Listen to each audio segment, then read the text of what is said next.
This week on Myth, we're traveling to East India for a very special birth in a very unusual jungle. You'll learn that stars and diamonds look a lot alike, that cattails make surprisingly good arrows, and that thieves make good husbands.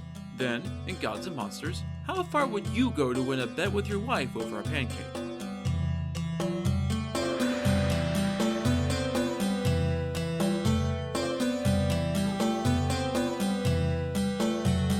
This is the Myths Your Teacher Hated podcast, where I tell the stories of cultures from around the world in all of their original, bloody, uncensored glory.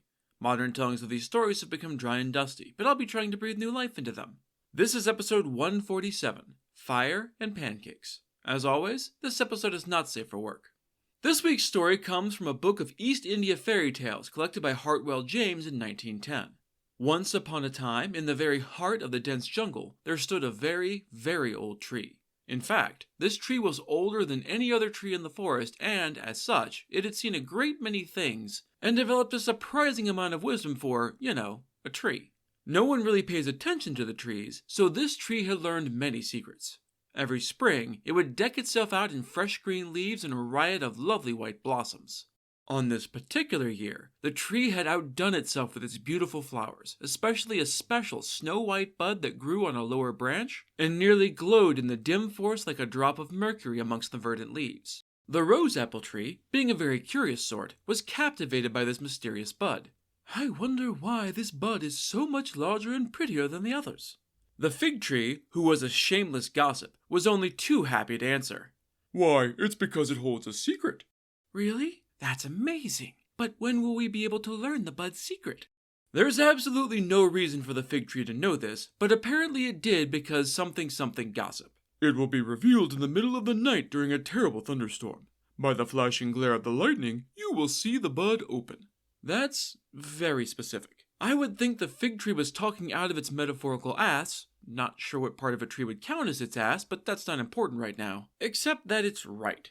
Sure enough, there soon came to that part of the jungle a truly furious storm. The thunder roared and the lightning crashed with such fury that the poor rose apple tree was far too terrified to watch the ancient tree with its silver bud. The fig tree, never one to miss a juicy bit of gossip, kept careful watch as the grand old tree stretched out its branches to welcome the tempest. At the very height of the storm, lightning flashed and the silver bud opened as the branch it clung to gently lowered it to the ground. Inside the flower lay a tiny, beautiful baby boy. He had been curled up and sleeping peacefully inside the bud. When it opened, the tiny infant opened his eyes and smiled up at the stormy sky above, his dimples lit by the flashing lightning that split the air. Comforted by nature's fury, the baby boy curled back up and went to sleep. In the morning, all was fresh and bright and new once more. The infant stirred from his slumber, yawned a tiny yawn, and stretched out his pudgy fingers to play with the flowers dancing overhead. The fig tree was very taken by the child. "He must be a very beautiful baby. I mean, just look at his little white silk shirt. Why, it's exactly the same color as the bud he was born from. And look, he has a glowing diamond shining on his forehead." The rose apple tree, no longer cowering now that the storm was over, wasn't so sure. "I don't think that's a diamond, Fig. That looks more like a star to me. See how it twinkles and shines?"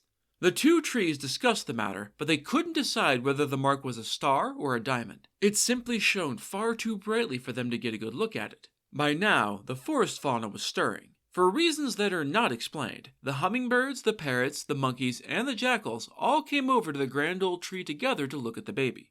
Maybe there's a watering hole beneath the sheltering boughs of the ancient tree. Maybe they all had word of the secret bud from that shameless gossip fig tree. Who knows? Whatever the reason, they all hung out together and gazed at the magical bud baby. The hummingbirds were not nearly as impressed as the two trees were. This is probably a translation issue since hummingbirds are very much not native to any part of India. There are, however, multiple species of tiny sunbirds that are very similar and probably intended by the author here. "That baby doesn't seem all that great. He'd be a lot better if he had beautiful wings like mine," said one. The parrot seemed inclined to agree with this assessment. "Yeah, that would be better. Or if he had brilliant plumage like me." The jackals weren't sure about all of this wings and plumage business, but they agreed that the baby could use some improvement. "Feathers are all well and good, but he'd be better off with thick, warm fur like mine," suggested one of them. The monkeys didn't say a damn thing. I don't really know why they're even in this part of the story. It was about this time that the little baby started to get hungry and did what babies do. Namely, he began to cry. Loudly. The beasts of the forest backed off at the sound, but the fig tree simply dipped one of its branches down towards the child and dripped sweet honey into its mouth. I don't think that's really appropriate nutrition for a human child, but the rules are probably different for magic babies born from flowers. This worked, and the baby, his hunger sated, smiled and drifted off to sleep again. Unfortunately, his crying had caught the attention of the less friendly jungle critters, namely a tigress. A helpless human child, all alone out here? This is perfect. I can bring my cubs out and let them practice hunting on this easy prey. And off she went to do just that. Luckily for the baby, the trees were already very fond of the child and decided to protect him. They urged the grasses and the flowers to grow up over the baby in a thick sheltering blanket to hide him. When the tigress returned with her cubs, she couldn't find the baby. His movements were covered by the rippling grasses, and his scent was hidden by the sweet flowers. Leave the child be, tigress. We will allow no harm to come to him. He is our baby, and he is under our protection, said the flowers and grasses. Annoyed but unwilling to fight the actual literal forest over a single morsel, she left in a huff. With the literal flower child now saved, the trees turned to the next obvious bit of business. Okay, so what do we name this kid? We can't just call him Baby Boy forever. Fortunately, the eldest tree who had given mystical birth to the boy had already thought of this. His name is Nazim. You must all help me take care of him and teach him all the secrets of the jungle. The trees and grasses and flowers and all the wild creatures agreed to this demand out of respect to the eldest tree. I'm a little surprised that not a single one asked any questions about it like how or why. Maybe Fig's prophecy made it seem destined in a way that negates any questioning. Anyway, the baby boy grew up with the entire forest as his parent and protector. The monkeys, who finally have a role in this story, taught the lad how to climb. Dame the great turtle, who lived in the river, taught him to swim. The hummingbirds, that are probably sunbirds, showed Nazim where the sweetest fruits grew and which blossoms hid honey inside. He learned to heal wounds with herbs, to charm the deadliest snakes, and all kinds of other Tarzan shit that most kids never learn. These were the secrets of the wild places, unknown by those who dwelt in houses. Nazim would awaken early each morning to bathe in the river, hanging his white silk shirt to dry on a tree. Is it the same silk shirt that's magically growing with him for reasons that are not adequately explained? It absolutely is. I guess silk that comes out of magic buds is also a little bit magic because why the hell not? It needed to be washed as we've seen, but it never wore out or needed mending, no matter what wild shenanigans Nazim got up to during the day. Each night, he slept in a hammock made from living flowers twining together beneath the fig tree. As you can probably expect, the perfect baby grew up into an equally beautiful young man. He was tall and strong, but also kind and gentle. Sheltered under the protective boughs of the forest, he grew up fearless and daring. All the flora and fauna loved him, even the tigers who had been trying to feed him to her cubs when he was first born. As he grew older, Nazim realized in time that he wasn't like the other jungle critters. Confused about this, he went to the ancient tree. I've seen a great many parrots and jackals and monkeys living in the forest, but I've never seen anyone else that looks like me. Am I the only one? Are there no other Nazims out there? The tree's leaves rustled in the breeze as it considered this question. Why do you want to know? Nazim sighed longingly. It's lonely being the only Nazim. I would very much like to see others like me. Very well, Nazim. If that is what you wish, then climb to my very topmost branch and tell me what you see. Nazim did so, scrambling up the weathered trunk like the monkeys who had been his tutors. Off in the distance, I see a tall hill with a very sharp crest. Indeed. Near the top of that needle-shaped hill is a tree covered in pink blossoms. Do you see it? That is the quinceañera. Go to it, smell the bright pink flowers that grow there, and ask aloud where the four brothers are. It was kind of a strange request, but I gather that Nazim was used to oddities, being himself strange and unusual. Scrambling nimbly back to the earth, Nazim raced through the jungle until he reached the needle-like hill and clambered up its steep slope. Inhaling deeply of the quinceañera's flowers, he asked, "Where are the four brothers?" And the tree answered, which isn't at all unusual given that this kid talks to trees all the time. I don't know why sniffing the flower was necessary, though. "The four brothers are on the other side of this hill. They are preparing their supper." Heart leaping, Nazim climbed over the top of the hill and looked down on the other side. Sure enough, he spied four young men who looked quite a lot like himself. They had just killed a deer for dinner and were busily occupied with dressing it. They heard Nazim approach, whether because he wanted them to or because he was so enraptured at seeing other people that he just wasn't quiet, I don't know. But I have to imagine a child raised in the jungle his whole life could avoid being noticed if he wanted to. Their shock at seeing a young man all alone in this wild place was quickly overtaken by their awe at his stunning beauty. Dressed all in white, stars shining on his forehead, Nazim approached with a look of pure, gentle love on his face that put everyone instantly at ease. Well, hello there. We are 4 brothers. Would you like to be our 5th? It's a pretty big leap to go from strangers to siblings in seconds, but Nazim's riz was just that powerful. Since that was exactly what he wanted, he immediately agreed. I can think of nothing I want more. All the creatures of the jungle have brothers and sisters, but I had none until now. I came here seeking those like myself, and I have found you all. Chimo, the youngest brother, smiled at Nazim. Excellent. Then there are just 2 things we're needing right now, brother, whose name I haven't bothered to ask yet. A fire to cook our meat, and a wife for each of us. To be clear, Chimo isn't just asking Nazim to build a normal-ass fire here. At this point in our legendary history, fire was not a thing that humans had access to. He wants Nazim to get them the very first fire so that they don't have to keep eating their dinners cold and raw. One of the other brothers nodded approvingly at Chimo's idea. That's true, brother, and I know just the place to get some fire. The great Rikal Gori has one burning in his hearth. Even better, he has 4 daughters that he needs to find husbands for. They're all anxious to be married. You can kill 2 birds with 1 stone. The 4 brothers knew that Rikal Gori lived somewhere nearby, but they had never been to his house, which is why they were still single and fireless. To their credit, they're not being lazy here, nor are they asking Nazim to do this all by his lonesome. They have heard stories of this giant, his fiery hearth, and his eligible bachelorette daughters, but they do not know where he lives or how to get there. Being so obviously magical and one with nature, they figured, correctly, that their newest brother might be able to do something about their plight that they themselves have been unable to do. Nazim considered this request. His new brothers had welcomed him into their family, so the least he could do was help them out here. That shouldn't be a problem. If you can find me a bulrush, a type of reed with a bushy end, also known as a cattail, then I can show you the way to Rikal Gori's house. Excited by the young man's confidence, Chimo hurried off to find the perfect bulrush for Nazim. He returned soon with a very strong one. The newest brother fitted the reed to his bowstring, aimed, and fired. Follow the arrow's path. It will lead you right to the giant's house. The bulrush has cleared a path for you. At its end, you shall find what you were seeking. The 4 brothers immediately raced off in the direction that the bulrush arrow had flown. Chimo, being the fastest of them by a fair margin, arrived at the giant's home first. I say home, but it's more accurate to say that it was a grand, immense palace. Chimo was awed by the towering structure, but Nazim had said they would find what they sought. Summoning all his courage, he darted inside. Rikal Gori was sleeping by the fire inside of the enormous main room. The couch he lay on was 20 feet long and 8 feet high, which should give you an idea of just how massive this giant truly was. The fireplace roaring beyond him was as big as a cavern and glowed red with the inferno that burned entire trees in place of logs within.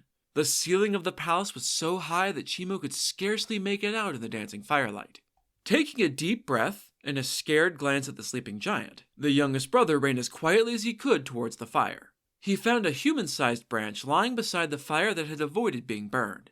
This he shoved into the blaze until it caught, and then, carrying his newfound torch, he raced back towards the door. Chimo should have gone a little slower and more carefully while playing Prometheus. The wind of his flight caused the fire to blaze much, much higher, and a spark flew off the torch and landed on the sleeping giant's hand. Oops. The pain from the burning spark awoke Rikal Gori from his slumber. Understandably, he was in something of a grumpy mood. Roaring in pain and confusion, the giant leapt to his feet and spotted the small human racing across his floor with his stolen fire. His brain was still half asleep, so it took him a moment to put 2 and 2 together and get thief. When he did, he bellowed again, this time in fury, and began to chase the fleeing intruder. Luckily, Chimo was incredibly fleet of foot and was able to outpace the giant. Unluckily, he had to drop the awkward burning branch in order to do so. He returned to his assembled brothers sweaty and shaking, but empty-handed. The brothers pressed Chimo for word of what had transpired. We need to leave Rikal Gori alone. That was way, way too close. I'd rather eat raw meat the rest of my life than go anywhere near that monster ever again. That was a bold declaration, and it left them all more curious about what had actually happened. After much insisting, Chimo finally sat down and recounted to them the whole story of his misadventure with the giant. Meanwhile, back in the palace, Rikal Gori had lost the fleeing Chimo, but recovered the burning brand. He stomped back towards the fireplace and tossed the branch in, but it didn't make him feel much better. Annoyed, he wandered into the room where his wife and his daughters were and threw himself into his favorite chair. I'm in a foul mood now. My nap was ruined and my hand got burned in the process. Everyone ignored this outburst. His oldest daughter drifted over to her father as soon as he was settled in his usual place. Do you have husbands for us yet? Rikal Gori groaned and rubbed the space between his eyebrows. Without fail, one of his 4 daughters asked some variation on this question each and every day. He'd been polite about it at first, but the constant failure and the constant nagging about that failure was wearing on him. The sulky old giant would now reply, Of course I don't. Who the fuck can get good husbands for 4 daughters all at once? It seems like they could have been married off one at a time and made things simpler, but maybe the sisters refused that. Maybe it was a jealousy thing. Maybe it was some integral part of giant culture. The story doesn't explain. Okay, geez, no need to be such a sourpuss, Daddy. I asked because I saw that cute boy go running away from the house. Who was he? Was he here to ask for one of our hands in marriage? Their father let out a long, suffering sigh. No, he was not a suitor, he was a thief. He snuck into the house while I was asleep and tried to make off with some of me fire. His wife fixed him with a look that said volumes. You really should have handled that situation differently. There was no reason to send him running away in terror, dear. He could have been a husband to one of the girls at least, and, as you know, giants' daughters do not easily find suitable matches.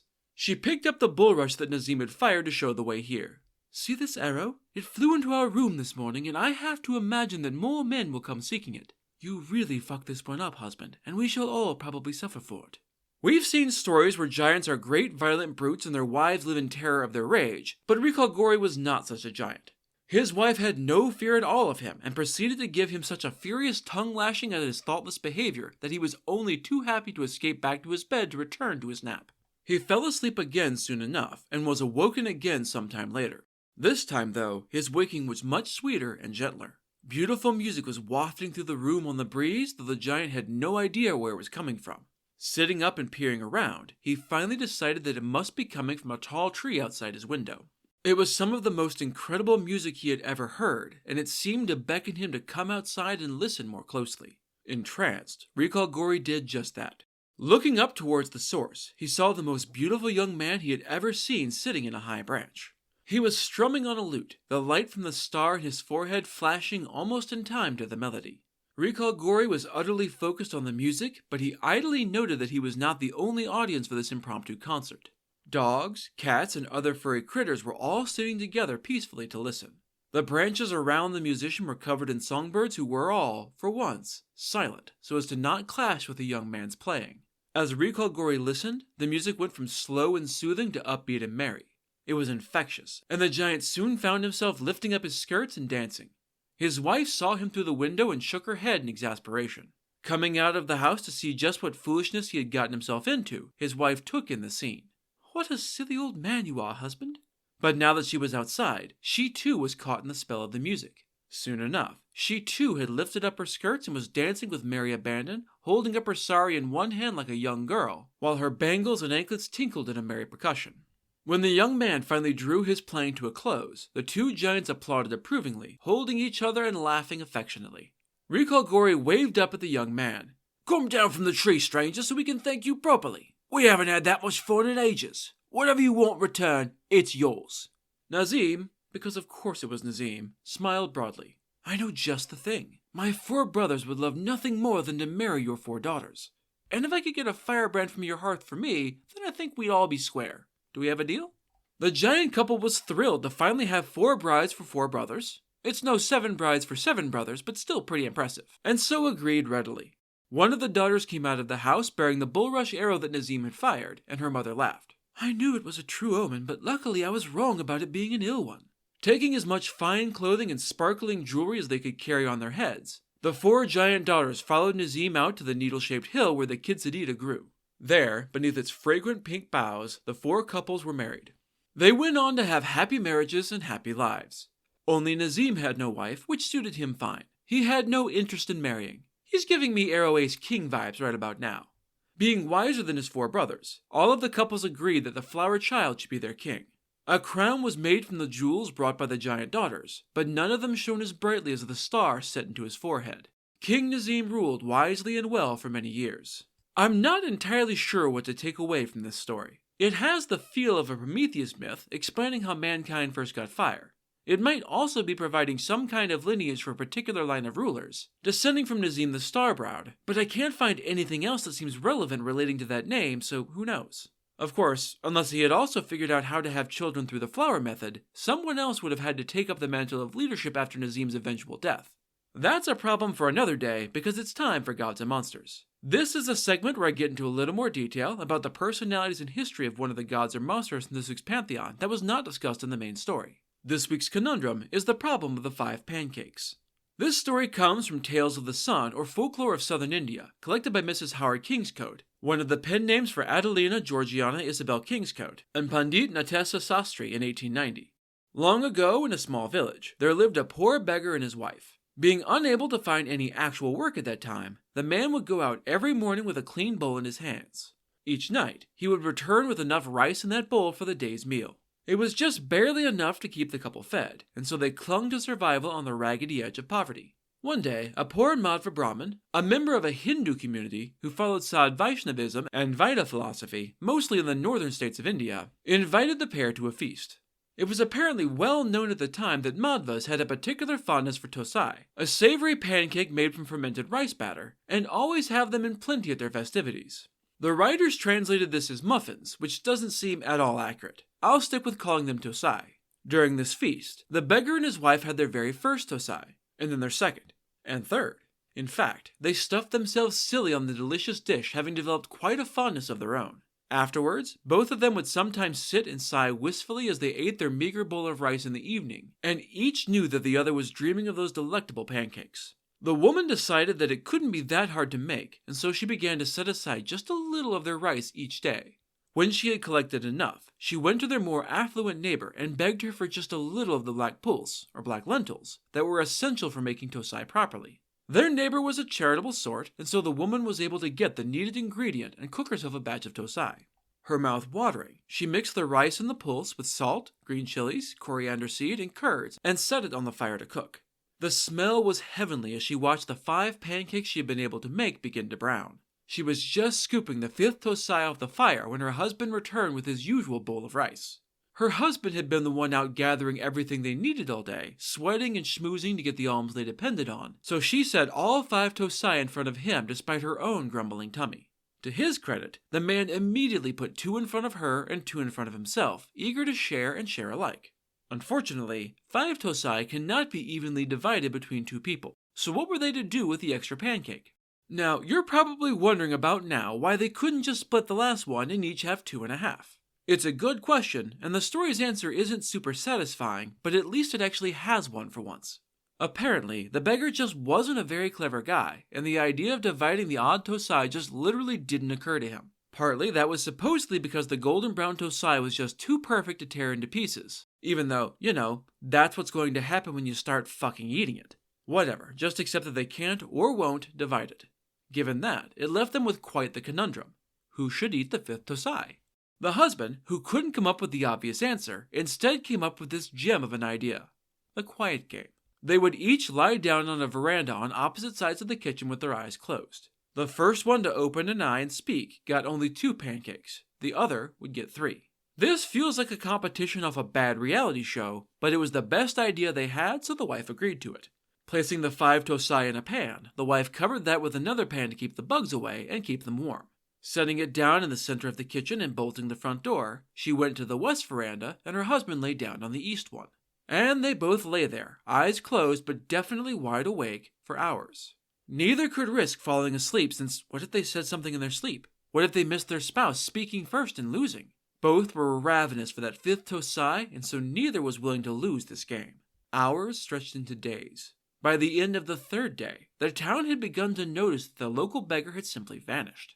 He hadn't come around to receive the daily dole, hadn't been seen by a single person in town, in fact. Everyone began talking about the mystery, wondering each to the other what had happened to him and his wife. Wiser heads prevailed, and some of the graybeards decided to just send some of the village watch to check the house. If it was locked from the outside, then maybe they had simply traveled to another village to try their luck there instead. When the village watchman tried the door, however, he was surprised to find that it was indeed locked, but from the inside. What in the Agatha Christie? After hearing this news, the whispers and rumors only grew. Something terrible must have happened in that house.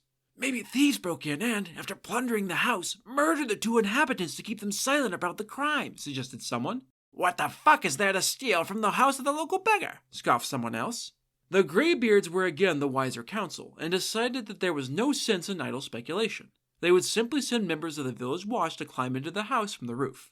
Grumbling a little at having to take such a difficult way inside, the guard did indeed scale the house and peer inside from the roof. I'm guessing he went in through an upper balcony or skylight or something, but the story doesn't clarify. Anyway, once inside, he was horrified to see the motionless bodies of the husband and wife laying on the 2 verandas on either side of the kitchen. Neither responded to calls to ask if they were all right, because that would have lost him the game and the Tosai.